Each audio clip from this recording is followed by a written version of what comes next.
ആലപ്പുഴ അരൂരിൽ ലെവൽ ക്രോസിന് സമീപം ലോറി റോഡിൽ താഴ്ന്നു. പാത ഇരട്ടിപ്പിക്കൽ ജോലികൾക്ക് കരിങ്കല്ലുമായി എത്തിയ ലോറിയാണ് താഴ്ന്നത്. ഗതാഗതം തടസ്സപ്പെട്ടതിനെ തുടർന്ന് വിദ്യാർത്ഥികൾ അടക്കമുള്ള യാത്രക്കാർ ഏറെ ബുദ്ധിമുട്ടുകയാണ്. വിവരങ്ങളുമായി സുധീഷ് ഗോപാൽ ചേരുകയാണ്. സുധീഷ്, ഇപ്പോഴത്തെ സാഹചര്യം എന്താണ്? ശ്യാം, ഇതുവരെയും ഈ ലോറി അവിടെ നിന്നും മാറ്റാൻ സാധിച്ചിട്ടില്ല. കാരണം നിറയെ പാറക്കല്ലുകളുമായി എത്തിയ ലോറിയാണ്. അത് അവിടെ ഇറക്കിയാൽ തിരികെ കയറ്റുന്നത് അതിലും വിഷമകരമാവും. അപ്പോൾ മറ്റ് സംവിധാനത്തിൽ അവിടെ നിന്നും ലോറി വലിച്ചു നീക്കേണ്ട ഒരു സാഹചര്യമാണുള്ളത്. അതിന്റെ നടപടികൾ ആരംഭിച്ചിട്ടുണ്ട്, എന്നാൽ ഇതുവരെയും മാറ്റിയിട്ടില്ല. രാവിലെ 8:30 ഇത്തരത്തിൽ ലോറി അവിടെ താഴ്ന്ന ഒരു സാഹചര്യം ഉണ്ടായത്.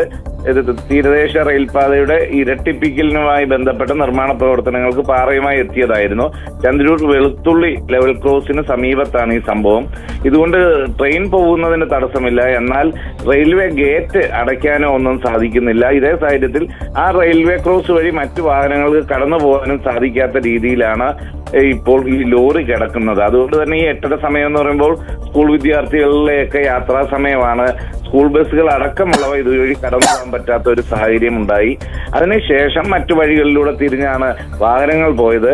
ഇത് എത്രയും വേഗം നീക്കം ചെയ്യാനുള്ള നടപടികൾ ഉണ്ടാകുമെന്നാണ് പോലീസും മറ്റും അറിയിച്ചിട്ടുള്ളത്. അതിന് ക്രെയിൻ സംവിധാനം എത്തിക്കുന്നതിനുള്ള നീക്കങ്ങളും ആരംഭിച്ചിട്ടുണ്ട്. ശ്യാം, എന്തായാലും പ്രശ്നം വേഗത്തിൽ പരിഹരിക്കാനുള്ള നീക്കങ്ങൾ ശക്തമാക്കിയിരിക്കുകയാണെന്നാണ് മനസ്സിലാക്കാൻ സാധിക്കുന്നത്. കാരണം കുട്ടികൾ ഉൾപ്പെടെ ഇന്ന് തിങ്കളാഴ്ചയാണ്, സ്കൂളിലേക്ക് പോകാൻ വേണ്ടി കഷ്ടപ്പെടുന്ന ഒരുപാട് കുട്ടികളുണ്ട്. അവരൊക്കെ ഇങ്ങനെ ഈ വിഷയത്തിൽ ബുദ്ധിമുട്ടുകയാണ് എന്നതാണ് ഏറ്റവും പ്രധാനപ്പെട്ട കാര്യം. ഉടനടി പരിഹാരം കണ്ടേ മതിയാവും.